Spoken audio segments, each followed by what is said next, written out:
I want to take this opportunity to thank everybody for taking time out of their day and joining us. Also, the Better Business Bureau of San Antonio for allowing us the opportunity to present some information. We hope that this will be beneficial for you. The subject matter is something that is what we do day in and day out. And we understand that a lot of small businesses do have at times questions or challenges as it relates to branding and branding their small businesses. And one of the things that we really wanted to do was to really try to give you some information that you would be able to take back and kind of evaluate what you're doing. As Jason mentioned at the end of the presentation, I will also be able to answer any questions that you may have. I will reach out afterwards and send you a copy of the presentation. And if you are interested, we'd be happy to set up a complimentary consultation, whether it be for your branding needs in general, or if you want us to take a look at your website and maybe just do a cursory evaluation and maybe give you some tips for how you can improve that. So I'm going to go ahead and start the presentation.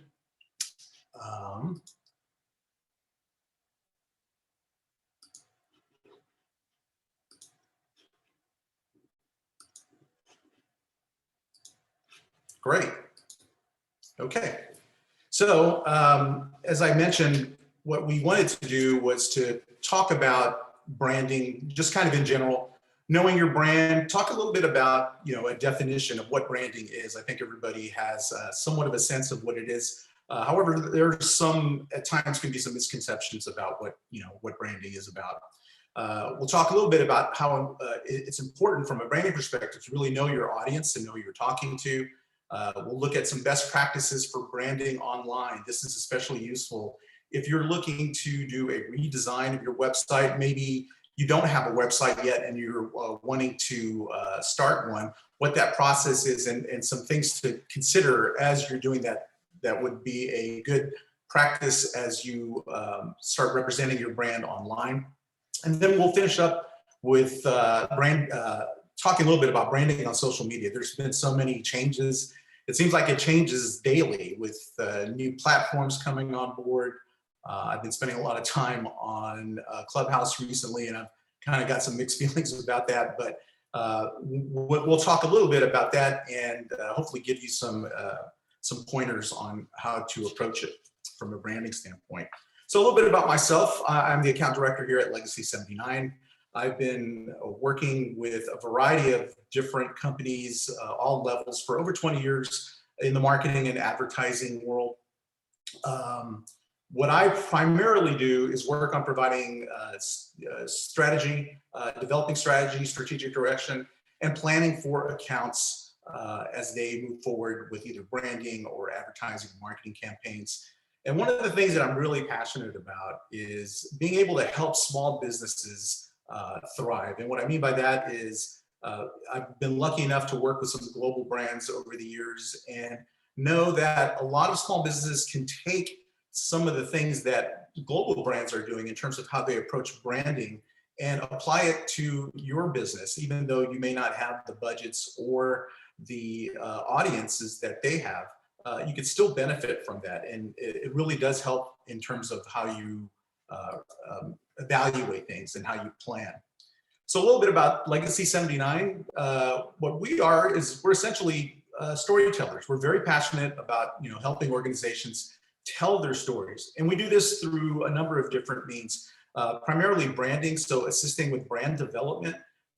We work with a lot of startups that don't have an identity yet. And so it's, starting from scratch. Also working with companies in terms of developing, like say, a messaging architecture, tone of voice, things like that. And we'll talk a little bit about, the breadth of what branding is about. And it's not just about, visual, it's about, tonality and content. We work with a lot of companies doing web design, also app development. This past year has been a crazy year for everyone. And one of the things that we've done a lot of work this past year was on video production because of limitations that the pandemic had brought about with companies going out and doing outreach like in person.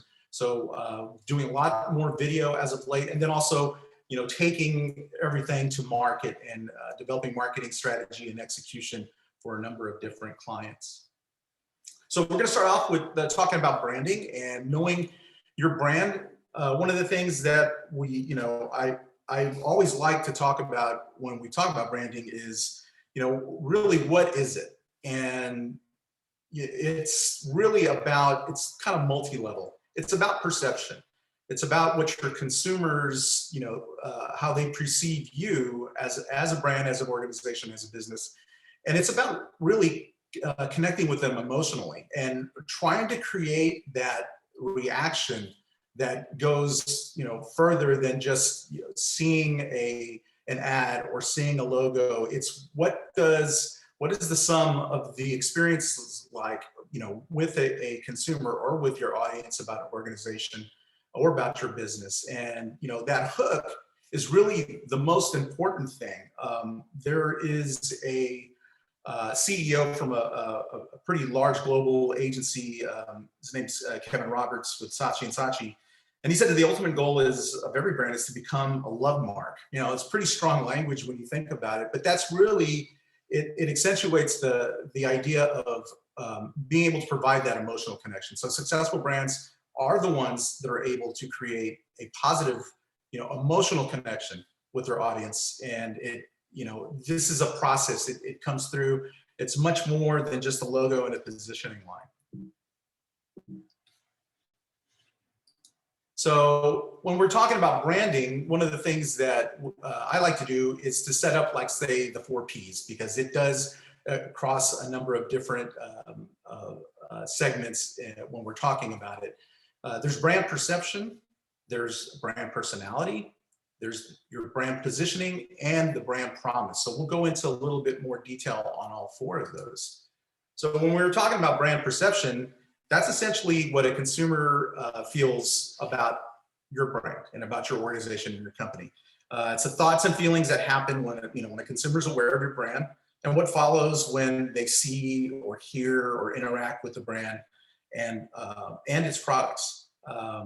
Looking at some of the icons that you see on the screen, I think everybody has a perception of these brands because they've had some interaction with them. So, like, say, for instance, with Amazon. One of the things about Amazon is, at least my perception is, they're super efficient, right? They've changed the game when it comes to just commerce nowadays. As easy as it is to pick up the app or pick up your phone, open the app, order something, and have it delivered within a few hours. So that's a big game changer. Now they're extremely large. They continue to grow, and I know that there's some public perception about them being too big and too powerful. But from an efficiency standpoint, as a consumer, that's what people walk away from, and that's what they feel about it. So again, it's the perception. On the opposite end of that spectrum, you have the United States Postal Service, who had a pretty tough year last year. So more of a perception of inefficiency and things that you're not really, you don't feel that confident when it comes to utilizing their services as opposed to say utilizing an Amazon. Hershey's, for instance, is a brand that is a trusted brand. So the perception is partially because they've been around for so long that you trust them. They're consistent with what their products are, and it's not fly-by-night operation.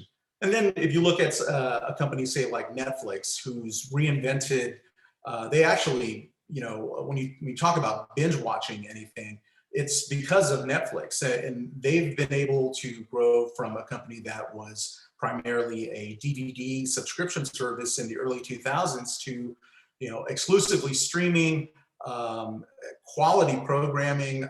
I know I'm looking forward to the last season of Ozark that's going to be coming up.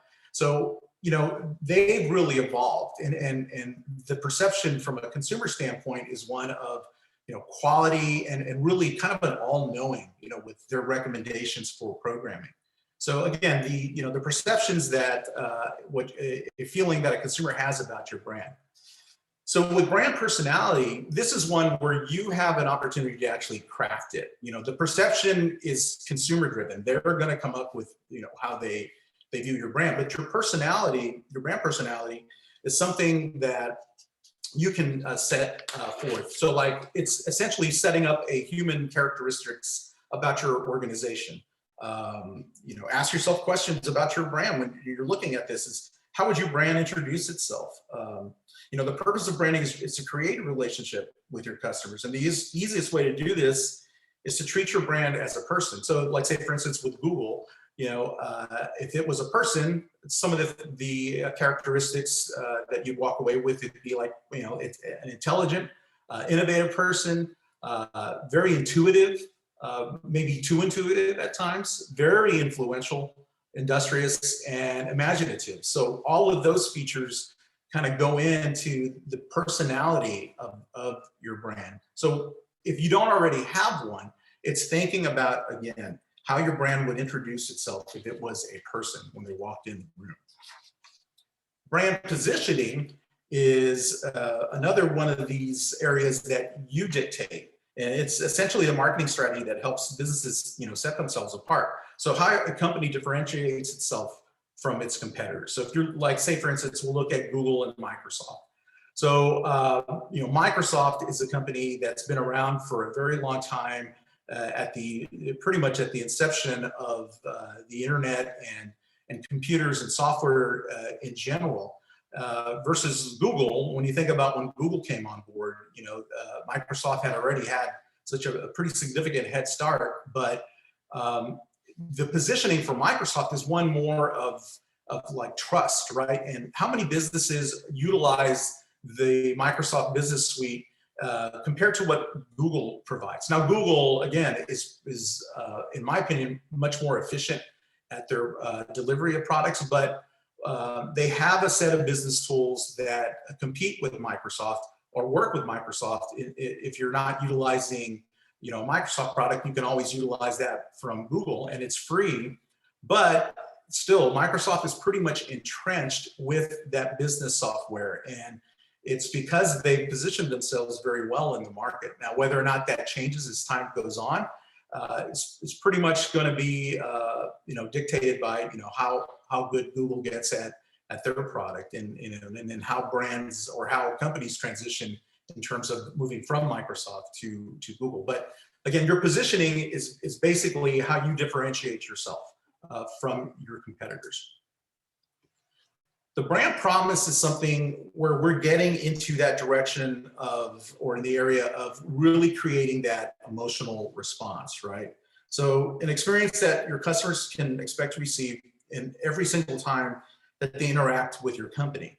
The more a company delivers on that promise, then the stronger that brand value becomes, and in the minds of not only customers, but also employees. So let's take, for instance, Chick-fil-A. So like say Chick-fil-A is real consistent with their product. You can go to every Chick-fil-A in the nation and you're going to be getting the same type of experience. And that's because of the promise that they make to deliver that experience to their customers. And it's everything from the consistency of the food to the delivery of the service. So you drive up to the drive-through line during lunch, you see an extremely long line, you're thinking, well, I don't know if I have time to go through that, but they're so efficient in how they deliver that. And that's part of the promise that consumers have. It's, you know, even though I'm in a long line, they're going to get to me pretty quickly, and I can get in and out on my way, you know, in a pretty manageable period of time. And then the other thing too that I think is really interesting with the brand promise from Chick-fil-A's perspective is the interaction with their employees. If you're asking for something, you never get a response like, yeah, no problem, or even a you're welcome. The Chick-fil-A employees always respond with my pleasure. So they really do try to elevate your customer experience and your customer service experience with them. And that all goes as, you know, as part of the promise. It's that nice intersection of what you offer and then what a customer wants. Okay, so covering the branding aspect and trying to give you a little bit more of a definition of, you know, what branding is, and covering those 4 Ps, let's talk a little bit about, you know, knowing your audience and then how you extend your brand to your customers. So, when you're talking about, who your customers are, branding leads to creating awareness, recognition, and trust. And then ultimately it's a revenue builder, right? But let's, take a step back and you understand, where those stem from. And that stems from consumers. And it's not just any consumer, it's your target audience and your customers. So you have to ask yourself, like, okay, who is it that I'm really selling to? So focus on your target market. You can't sell to everybody, you can, but are you going to be successful with that? Not everybody's going to want your product or service. And then within that same target market, do you have tiers in your audience? Do you have a primary, a secondary, tertiary, even more tiers? And how you communicate with them? What aspects of what your product or your service offers do you leverage with them? And that's one thing that even with small businesses it's really good to understand that and to evaluate where you want to go. I'm sorry, I'm going backwards in my presentation. So one of the things that we feel is really useful is the development of buyer personas. And if you're familiar with those, what they essentially are, they're semi-fictional representations of people, ideal customers. So, and that's based off of your data and research. Now, a lot of companies don't have a budget that they can commission a research study to come back with, creating buyer personas. But this is something that you can actually do with your sales staff, anybody who has frontline interaction with your customers, and you can, create these yourselves. And the value is that it helps you focus your time more on qualified, prospects, and even helps with guiding product development or service development, and so that you fit those needs to those particular customers. And you can align all this, within your organization. So it goes from everything from marketing to sales to service and even product development. So we want to take a little opportunity to kind of share with you. We recently created some buyer personas for a financial services client of ours. And one of the things was to really understand, how is the best way to position the brand and to focus on like certain products or services, and even how we communicate to them based off of where they are. So things that, like say for instance, with this gentleman, again, a fictional character, semi-fictional character. Alex is an individual of a certain age. You may or may not have to take into consideration ethnicity, where they are in their life in terms of like what their family status is, where they are in terms of the income level. Also, what primarily for this particular client is what their financial objectives are. For his case, he's interested in retirement savings because his kids are teenagers. He's really trying to help his kids' education or help finance their education, but also thinking about, well, how do I teach my children about being good with money? And so this determines really what his needs are. So for this particular individual, personal checking is something that he was in need of, but then also teen and student checking because of the fact that he did have two teenage kids, where he was in his life, looking at maybe something like a home equity loan that would help with debt consolidation or paying off some debt, and then focusing more on retirement. So his situation would differ from another.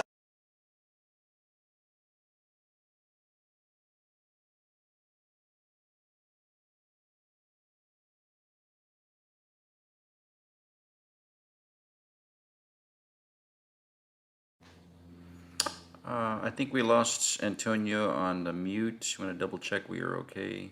We have you here.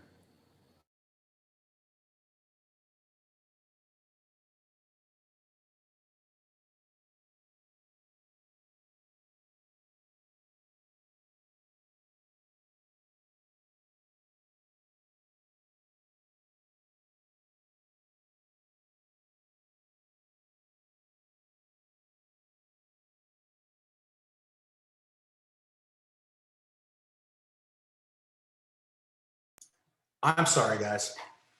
Had a little bit of a technical difficulty with my mute button, so No I problem. We're here. apologize. So let me see if I can go back to, okay, here we are.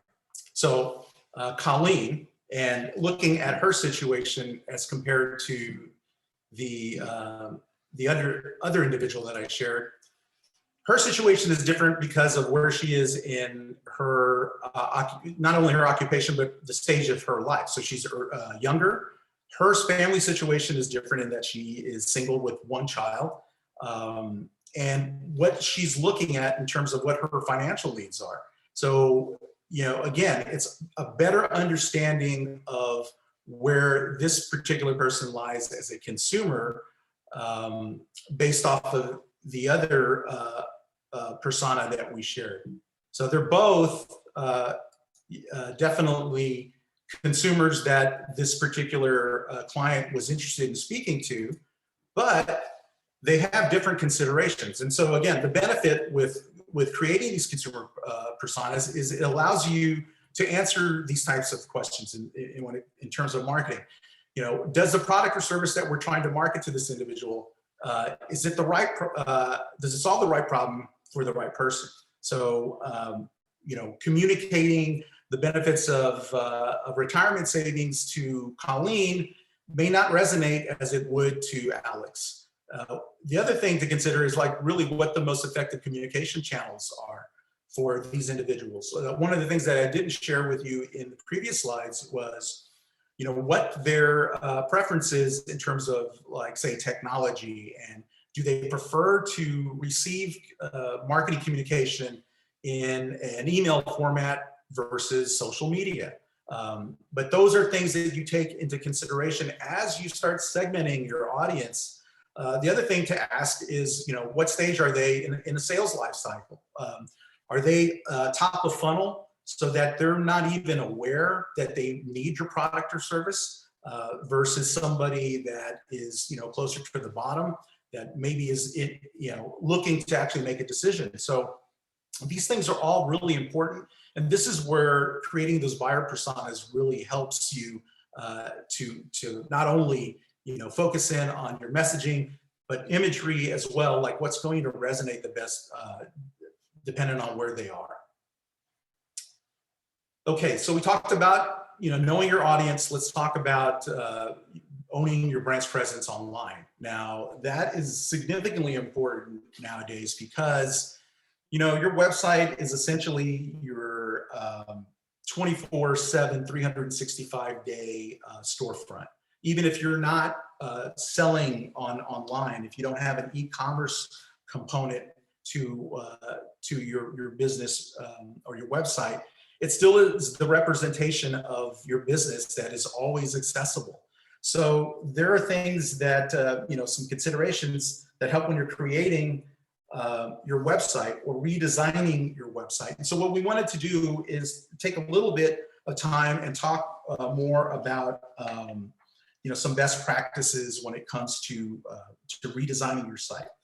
If you're in that situation, if not, some of these may not be relevant to you. But let's say, for instance, you're looking to redesign or create a brand new site. These are steps that you need to take so that ultimately your website's going to have the best opportunity to deliver the experience for your brand that you want for your target audience. So, you know, start off with setting up goals and expectations. What are the metrics that you want to use to gauge whether or not your site is successful? Are you looking to drive leads to your as part of your website? Are you looking to convert customers, or is it just essentially creating, you know, awareness? But you know, once you set up those expectations and those goals, then you can measure as to whether or not you're accomplishing this. But even more so is at the beginning, this kind of drives the direction in terms of how you're going to build that site. One of the next steps is to create a sitemap architecture. Now, what this is essentially is just a content organization of the website. So there's no graphic features involved in this. If anything, it's more of a essentially like an org chart with content. And what is the hierarchy of the content? That's going to help communicate what your brand, or communicate your brand to your audience. And this is really helpful in helping you kind of organize your thoughts. The next step is to develop a wireframe. Now, again, these kind of work in sequence, and I did not state that when you're taking this process on, most likely, unless you have skilled developers, it's probably something that you're either outsourcing to say an agency, or maybe a freelancer that's got some experience. And these are things that again, you want to make sure that is part of this process. So when we're talking about the wireframes, these are essentially like a schematic or a representation of what the site's going to look like, more so from a visual placement of where that content is going to be. So before you move into actual development, you may have an idea that may seem good until you get to this phase, and then again, working with somebody who is a little bit more skilled or has that experience, you may be able to make some decisions so that you don't make a bad decision going forward. And understanding, what these, what parts of the site or these pages are key, and what's going to be more of a priority in terms of how you present that information on the website. Okay. So probably the most important aspect of when you're going through this process is the search engine optimization and content strategy. Content is the most important asset for your website. This is what's going to keep people on the site. It's going to allow them or pick their interest so that they dig deeper and find out more about what it is that either you're selling or the services that you provide. And it really does affect, the overall experience that your visitors to your website have, just as much as, impacting searchability. So, from a search engine optimization standpoint, is developing content that actually speaks to the individual. There have been trends in years past where they're using like black hat SEO strategies that were putting certain keywords in there just to rank, but they're not really relevant to the individuals. And now all the search engines pretty much guard against that, and they'll penalize you if you're doing that. And that's not really anything that most websites are doing nowadays. But there's times I feel that it can get overcomplicated. So if it's developing content that is going to speak to your audience and being very specific as to what you're presenting to them, is going to definitely help out. And understanding that strategy when you're in that phase. The other thing to consider is your mobile strategy. So one of the big trends as of late has always been to think mobile first, and that is primarily because of how people are accessing the internet. Everybody's got, or most everybody has smartphones. They're going to be, if they see something either on TV, or if they're, at a coffee shop or even grocery shopping, and they want to find out a little bit more about a particular product, it's as easy as getting onto their phone and searching. So you want to make sure that that environment is going to be, as good as an experience that they're going to have on a mobile device, but it's not the only option that you have. So a lot of times you might want to consider maybe even doing an app development. So those things are all options for you, but again, it's understanding that, like, say, if you do want to create an app, that you have the resources dedicated not only to develop it, but to upkeep it. And then also, how are you going to promote it? So those are factors that you need to take into consideration as you're going through this particular stage.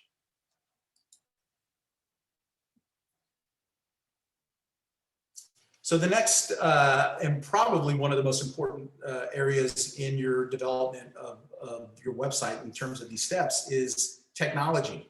And understanding that when you have your site and once it's developed, again, because it's a representation of your brand, you've got to be really careful with making sure you just don't kind of just set it and forget it, right? Updates to your content management system are extremely important. If you're utilizing WordPress, WordPress is now probably about 40% of all websites on Earth are actually utilizing WordPress as your content management system. WordPress has a feature that will update it, the core WordPress installation will be updated automatically. In the past, that's where there used to be a lot of vulnerabilities from a security standpoint, was because the WordPress core wasn't updated, or this still happens a lot, is that plugins aren't updated. So when you're going through this part of your site and the lifestyle or the life cycle of your website, it's making sure that either you have the technical capability of doing this, or that you're outsourcing it to someone that will be able to do this for you. Because again, you don't want to have an issue from a security vulnerability, because how that can potentially impact the reputation of your brand that you spent all this time and effort and resource to building just to have a really bad experience online that's related to not updating plugins. The other thing too with technology is to install Google Analytics. I think that goes without saying, because you want to have the ability to see what's going on. Aside from just the number of visits, how much time people are spending on the website. If you're working with somebody that is more skilled and knowledgeable, they can even set up goals based off of what you're wanting your site visitors to do, and you can check even in real time to see exactly how that's progressing if you have Google Analytics set up and enabled on your website. Okay, we're going to get into talking about promoting your brand's social media and your social brand. And this is something that can be overwhelming for a lot of folks because of maybe where you spend most of your time on social media. You have to be somewhere, okay? And we'll talk a little bit about some interesting statistics that I was able to pull from a recent study that Hootsuite conducted that are pretty enlightening. But you do need to promote yourself and your brand on social media. You want to build out a strategy for doing that, and how exactly what is it that you want to accomplish as part of that social media strategy. So a lot of companies are utilizing social media as a customer service outlet. Direct messaging, either via Twitter.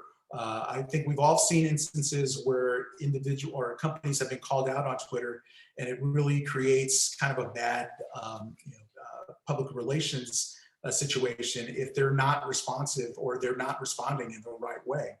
So there are a ton of different outlets. As I mentioned, Clubhouse has taken off as of late, but we'll talk more about exactly how many platforms you probably need to be considering. But again, looking at some recent statistics, and this really impacts if you're looking at, say, selling either a product or service on via social media. So in a recent study that was conducted by Hootsuite, they were able to determine that 87% of the individuals that they polled stated that social media helped them make a purchase decision.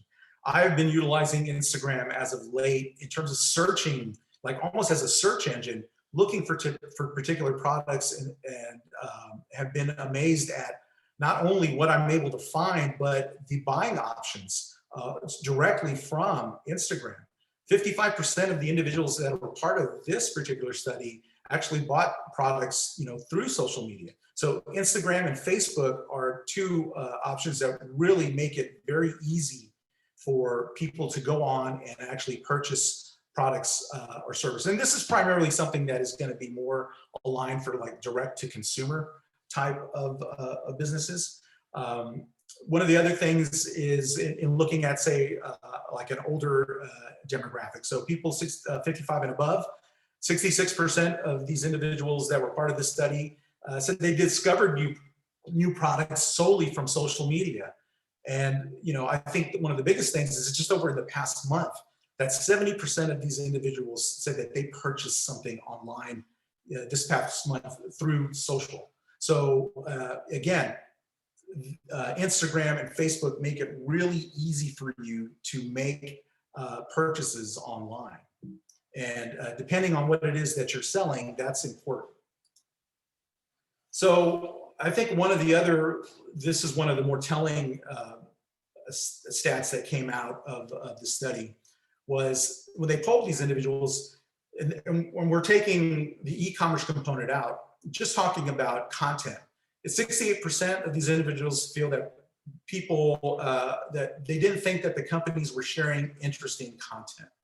And this is something that I know that a lot of small businesses struggle with.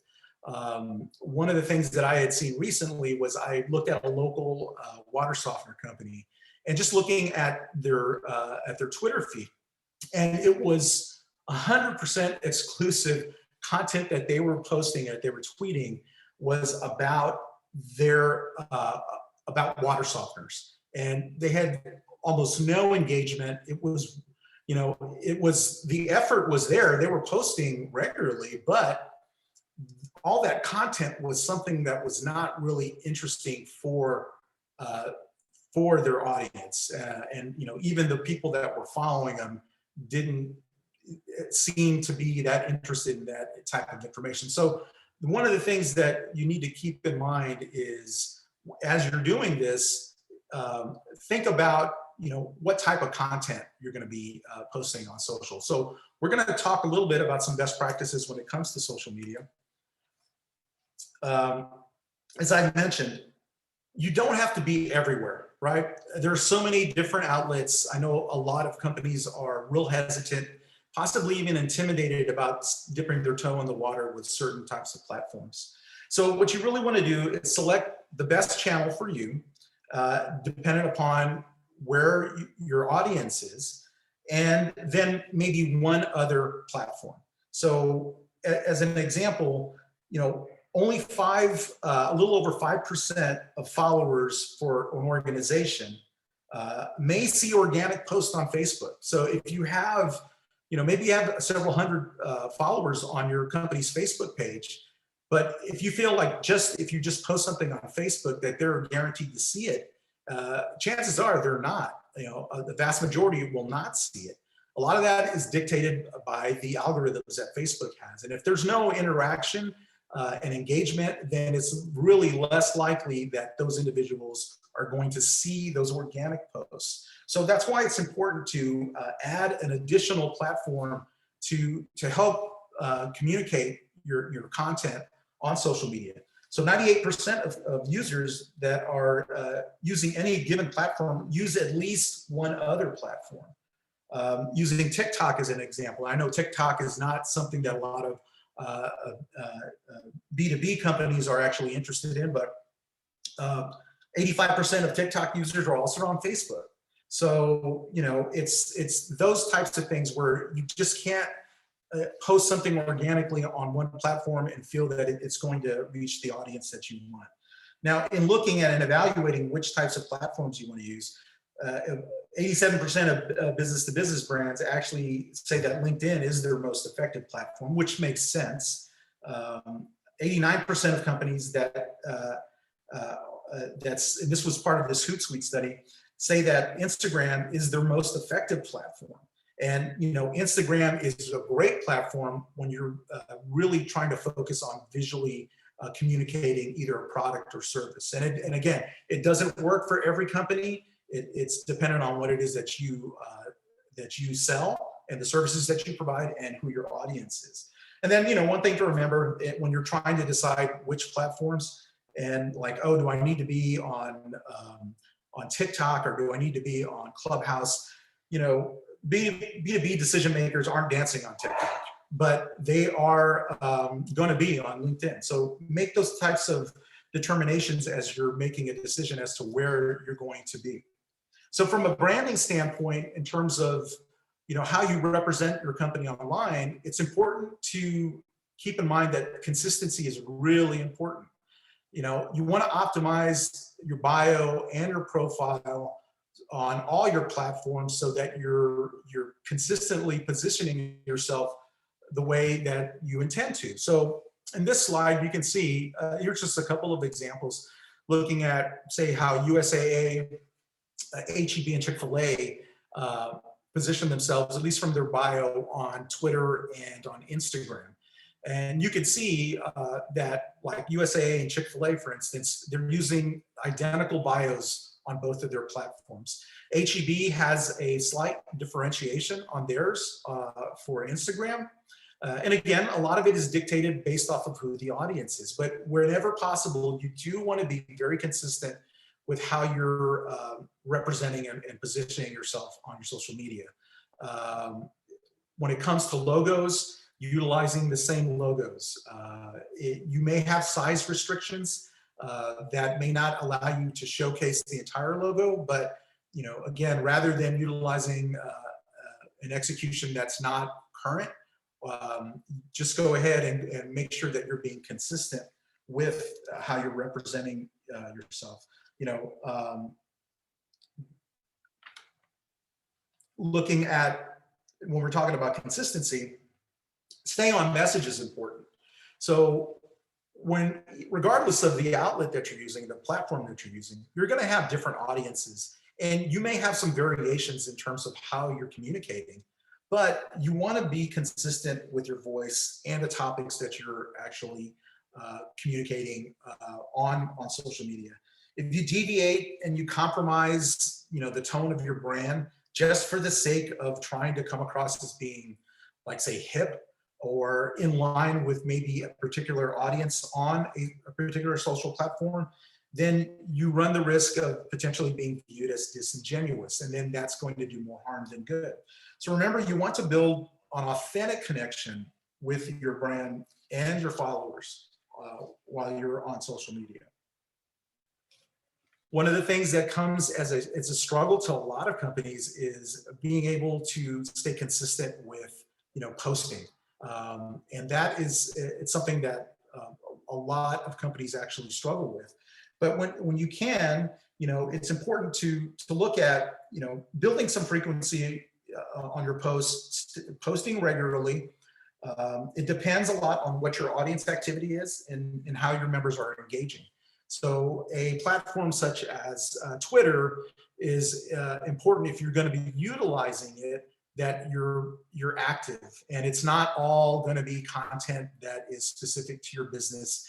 That's really where your brand's personality tends to come out a little bit more. And it's, kind of maybe sharing content that may not be 100% associated with your product or service, but it may be something that you feel, again, as part of your brand personality, that you're able to communicate. So one of the things that I recommend is to look at developing, a schedule. There's a lot of different scheduling tools that are available. I've mentioned Hootsuite. They have a free scheduling software that you can utilize, and you can schedule, posts on Facebook and on Instagram and tweets. And one of the things that you might want to look is, experiment a little bit. You might say, hey, once a week, we're going to do a post that really communicates our company culture versus a product or service benefit that we're trying to push forward. Whereas, there may be one day during the week that you dedicate to doing something like that. And that gives you some variety in terms of the content, and potentially gives you an opportunity to build on that engagement. Again, experiment with it, and allow yourself to make some judgments based off of how engagement is, your engagement level is with some of those content directions. So let's talk a little bit about keeping it interesting and the types of content that you're sharing. So one of the things that I mentioned before was this: the water softener company had tweets that were exclusively about water softeners, and they mixed it up. They had visuals, they had photos as part of it, but it wasn't interesting. And the importance of that is that the interest level of your brand, you're competing for followers' attention and time. So you've got to keep it interesting. You've got to keep it so that they do want to, follow you and interact with you. When it comes to what types of visuals you want to use, the visual content should reflect the themes that your brand stands for, any kind of unique or differentiating values that your brand is about, or topics that your audience is interested in, as long as they align with how you're positioning your brand. The most effective type of visual content is video. So every one of the platforms now has a video feature. So like with Instagram, you have the ability to do live videos, reels, Instagram stories. Facebook has the Facebook Live. It's always, one of the things to keep in mind is, particularly with Facebook, is using native video. So instead of like sharing a video from YouTube, it's actually, using Facebook's video recording capability, either from your desktop or from your phone, and utilizing that.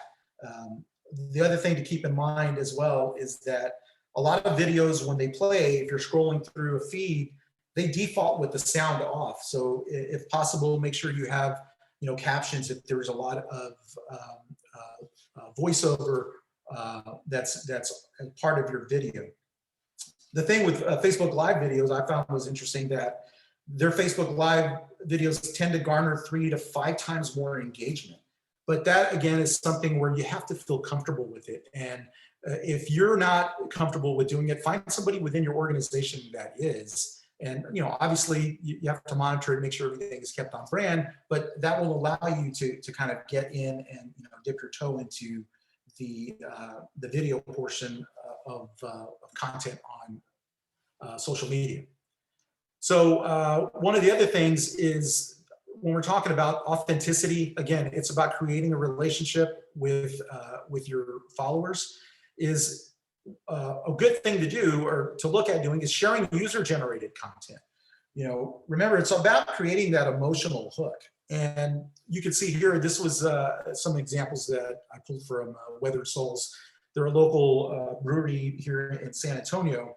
And from their Instagram stories, they were sharing content in which they were tagged in. So when your followers are tagging you, it's great, because they're obviously wanting to alert you that they are utilizing your tag and your account.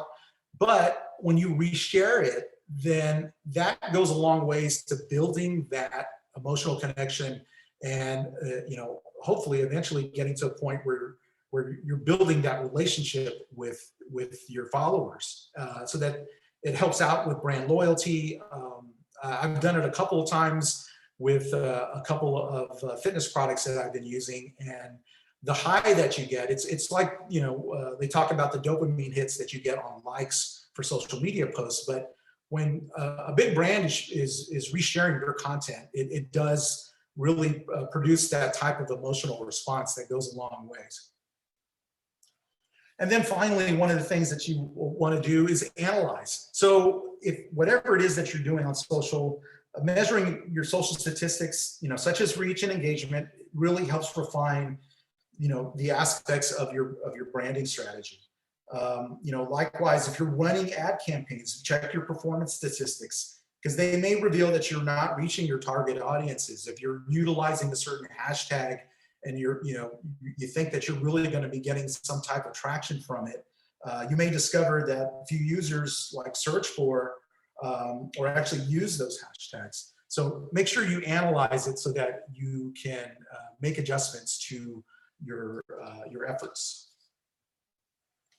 And then remember that although having followers and likes is important, it's really much more about that. You got to think about what your actions are, and then how they support your overall goals and what you're really wanting to accomplish with your brand's perception.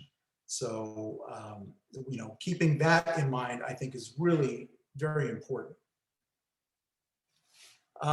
Again, I do want to thank you for your time and attention during today's call. One of the things, as I mentioned, is we are happy to provide you a copy of the presentation. You can reach out to me at Antonio@legacy79.com. I'm also more than happy. What I'll do is send an email with the link if you're interested in a complimentary consultation, even at something as maybe small as sharing or looking at your website and giving you kind of an evaluation of your current website and maybe some things that you could be doing differently. Okay, and with that. Awesome.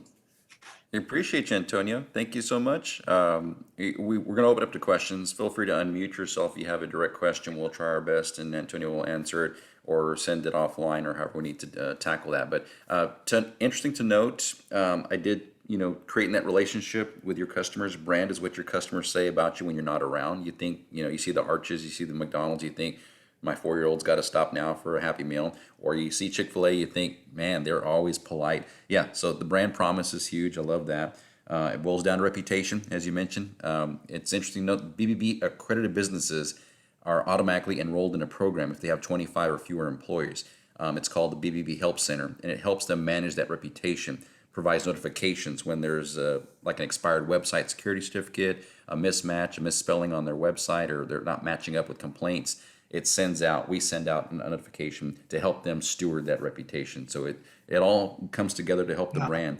And then finally, who are you selling to? That was huge. I loved it. It was a great point. It's imperative for small business to not just market to the whole ocean. It'll eat your budget up, but stay laser focused and fine tune that brand. So that was some great points to drive. Thank you. And like just going back to the personas, and I do apologize about the technical issues around that part, but in terms of like a really good learning experience for your sales teams, not just your sales teams, it's really everybody, but anyone that has that frontline interaction with your customers. As I mentioned, if you have a budget that you can go ahead and actually commission some type of research study that will produce those consumer personas, that's great. But this is something that you can do yourselves just with dedicating some time with your staff. And I feel that a lot of individuals get a lot out of that. They may think they understand who it is that they're talking to and some of the pain points maybe that some of these consumers have, either with the category or with a particular product and service that you provide. But until you kind of get a collective of that, a lot of that may just kind of, go under the radar. You're not really thinking about those things. Mm-hmm. Do we have any questions? Feel free to unmute yourselves. I do believe everybody has the ability to do that. If you'd like to unmute and ask a question. If not, I have one that came through our direct message chat. Okay, so Sarah had a question here. She says, how important do you think it is to update a company's logo? I've seen it, some big brands seem to never change and others change frequently. So what is a customer or a business's logo? How important is it to make those changes or not? Yeah, that's a great question. And it's really one that you have to look at like several aspects of it. So say for instance, is it a logo? If a lot of times with companies, especially with startups, they may have started off with a logo that was a visual identity when the company started. And as time progressed, there was some type of emotional connection with it, right? But as the company grows and maybe your service delivery has changed significantly, maybe it was something where now you're moving more to an online service delivery, or you've expanded the breadth of services or products that you deliver, then I think at that point, it's important to look at that. It's also one of the things that you want to keep in mind is if it, say like if the reputation of the company is such that it's grown, there's that emotional connection, but when you look at that identity, does it look dated? And that's not really a good representation on a company that is continuing to grow and move forward. So I think in those instances, it's important to have that conversation and to look at, hey, maybe it's time that we really do need to refresh the logo. It doesn't mean that you're going to do like a total change. We've worked with a lot of clients that are looking for just like some modifications to their logo. Could be something like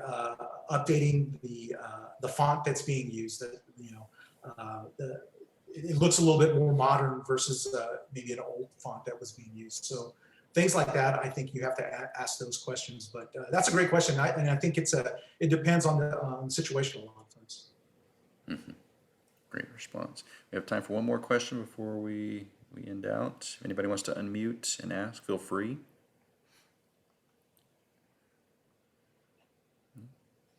Going once, going twice. Sold. Okay. Well, Mr. Antonio, I appreciate you once again. You are not only a swell guy, but an awesome brand interpreter. You help businesses go from point A to point B on their brand story. So thank you for sharing your time today and for all of our participants' time as well. As you mentioned, you're going to be sending this presentation out and reaching out if somebody wants to connect one-on-one. And we've recorded this, so we'll put this on display and send the link out.